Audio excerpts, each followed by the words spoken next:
can I ask, basically what I wanted is if you guys have any kind of a structure that says if I want to put everything in place that I require for my advanced planning, is it possible for me to do 1, 2, 3, 4, 5 and put things in place so that, I'm 61 right now, but who knows about tomorrow?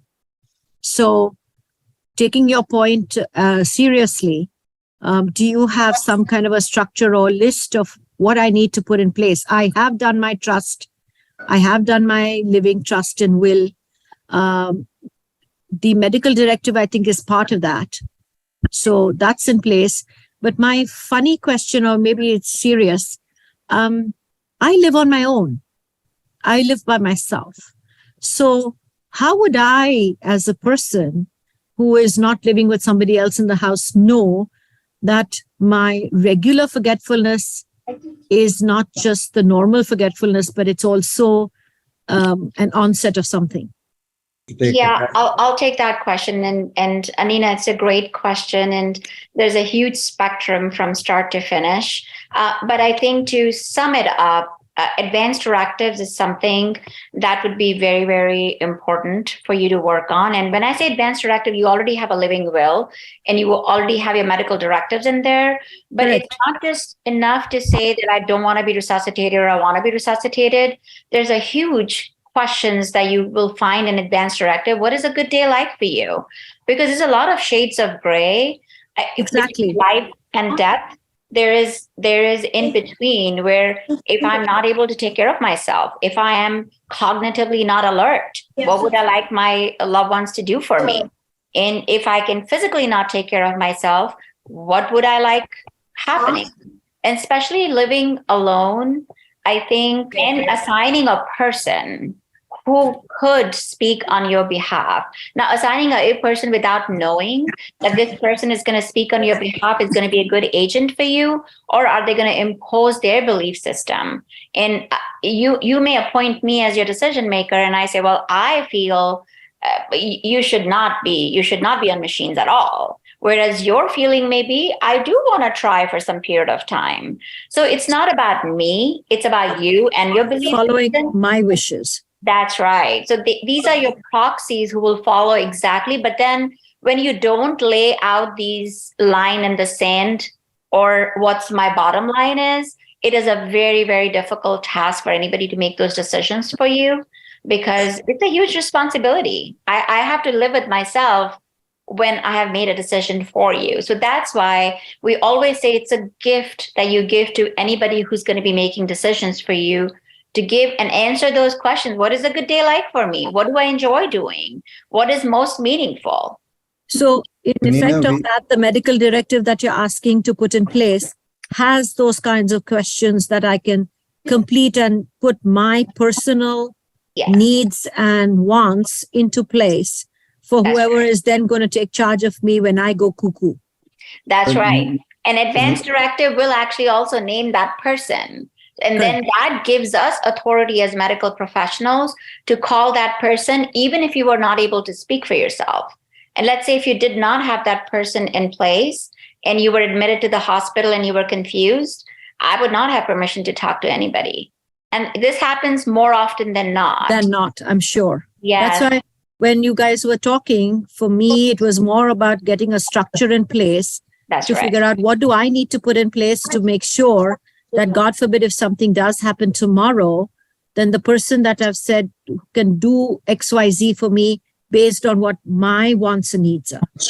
And finances. You may have money sitting in a bank, but if nobody can access that money. I've given power of attorney. I've done that. I've given POA already. And then medical alert is a good system to have where you can push a button and 911 can respond when you're feeling a little funky or not funny, and being around your friends will point out that you're forgetting a lot. Are you really not take it personally, but take the next step and go to a geriatrician or go to your physician and say, seems like something is off for me. Can I have a neuropsych assessment where they can actually do a testing on you and can determine, are you really, because depression can also mask these symptoms as dementia. Exactly. Exactly. So it has to be delineated, and there should not be any barriers in accessing even mental health, to be honest, because I loneliness, agree. yeah, because it is for your own safety, it's for your own well-being, and it can completely mask as dementia. And a lot of patients are only depressed and they don't have memory issues, but it's very, very common again. And I'll add one more thing to that, just to have one person checking on you every day. Just because recently what I have seen with my uncle was he actually went and sleep. We didn't check on him until like 10 o'clock in the morning when we were like, oh, he's not awake today. That's how we found out that he's not breathing anymore. So having that one person, someone who can access your home and check on you every day. That is a very, very important point. Actually, I had a patient just recently who was young and was living alone. And we had to send the police out because he was not showing up to his appointments. He had cancer. So he didn't show up 1 day, 2 day. Wow. We don't know how long he was dead in that apartment. And when the police went out there, he was no more. So that is a great point that Neeru brought up. I agree, because my neighbor was gone for 6 days before we actually had the cops break down the door. Yeah. And no family here, no relatives here. Daughter lives out of state. Yeah. And then finally, the neighbor said, it's strange that she hasn't come out for a few days now. They knocked, they called the daughter called her, nobody picked up. We finally had to call the cops to open the door, and they found her in bed and had, as per the coroner, had been gone almost 6 days. So that was quite sad. Thanks for that.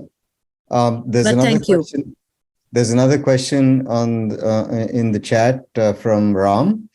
He says, what do you think of caregiving service providers that do this as a business? How reliable are they? How do you evaluate them? So, Neeru, I think you would agree that the reliability and quality in the caregiving business covers a huge spectrum. Yes. From one end, from very good to very bad. So, as an objective person in this business, what's the best advice you would give Ram? I always tell my own family members, and again, on personal side and on professional side, please go meet the administrator first. Always meet them. You want to know what their mission is like. There are 80%, I feel like 80% providers out there, they're all about financials. Yes, we do need to run the business, but at the same time, I would look for emotions. I would look for what's your mission? Why are you here? You get to know their background. If you see anything that matches with your goal, with your life goal, your personal, your family member's goal, that's the point that's where you want to put your family member in. And I think I would also add that have a list of things that your family members, and what kind of social stimulation, what activities do they have, what kind of caregiver, what's the ratio of the caregivers that they offer, and what exactly are the needs of the person. If they don't even have somebody overnight watching over them, and this person is in diapers and needs to be changed, then that's not a fit for you. And so I think that ratio is very important to see. And then especially if you're enrolling somebody in hospice, making sure that they believe in hospice philosophy of care. Exactly. If they don't, then that's not a right fit. So I think having a set of questions is very helpful when you go looking for these facilities. And especially like in our culture, like in Indian culture too, I've recently had a patient, Indian patient in our hospice. Again, getting to know their values too. What do you want? What are your last rites? What do you prefer to do? I had a sister, she flew in from Alaska like 2 days after, and she's like, before I come in, can you please make sure the Ganga Jal is there? I understand that part because, again, we are in the same culture. So when you sign up for any services, any provider that you go out with, get to know their mission, get to know them more. Ask as many questions as you can. It's your family member. So that's the key. Yeah. Can I just add here, because I think Neeru said something earlier that's really important, is our friend has ended up in a memory care unit, and all these rules about it having to be locked. And she's terribly lonely because she's much more together than most of the other people in that unit. And we didn't understand that because it also has just regular assisted living. So shop around, because Neeru says you don't have to be in a memory care locked unit. Because I think she would be much happier in a smaller place with more friendly care.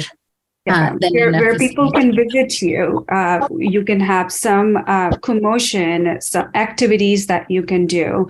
It doesn't have. We are not locked facility. We are very homey.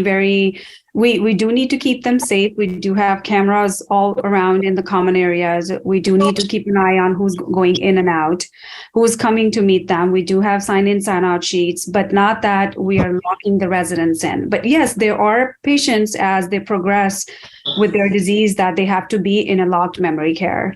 But coming from Smita, there is an option. One of the points I would make regarding what Neelu was talking about earlier is evaluate what your wishes are in terms of what you want to be, what quality of life you want. So for every medical procedure that you're faced with, should I take it or not? You need to ask the question, how will this impact the life that I want for myself? How will it impact my quality of life? And then when you talk to your healthcare agent or surrogate decision maker, let her or him know what those quality of life features are, so that they can make the decision in the context of what you would want for yourself. I see in the chat that people have asked about where you can get advanced care directives. If you go to the Sukham website, we can give information there. You can find the information there. Alternatively, if you put a question in the Sukham website, then we can answer any other further questions that you have. So please do contact us directly if you have more questions on that, on anything related to advanced directives or anything else that we talked about today. I will add, though, that if you have advanced illness or anybody in the family have advanced illness, there is a pink form that is very important, especially if you're deciding to place them in a facility or they need to be in a skilled nursing for rehab. It is a pink form which kind of speaks about your preferences for resuscitation, that if something were to happen, if you were having a natural passing, would you like to be resuscitated or not? And that is mandated, because if you don't have that form, then the EMTs who would respond are committed to perform resuscitation if you did not want it. So I think that's also important, but that's also for people who are more sicker in an advanced disease trajectory, where it's important that you would anticipate that they will go in and out of the hospital, or something might happen like heart disease or lung disease, or they have very advanced Alzheimer's disease. It's very critical that you have that form. Otherwise, by law, they have to perform resuscitation, whether you want it or not. I've put a note in the chat box. It's called a POLST form. It's called Physician Order for Life-Sustaining Treatment. And it's not a form that you fill out yourself. A physician has to fill it out after having to have a discussion with you. Yeah, it's a physician's order, basically. So you sign and a physician sign, and you have to have a discussion around it, because there's a lot of nuances around it. It's not as simple as that I want to be in machine or not. When you do get on the machines, the odds are very, very low that you will get off of it, especially if you have advanced illness. So having a thoughtful discussion, no answer is right or wrong. And it's okay to have resuscitation if that's what your value system is, but do understand these choices, where are they going to lead you, and what outcomes you might have, and which are either acceptable or not acceptable to you.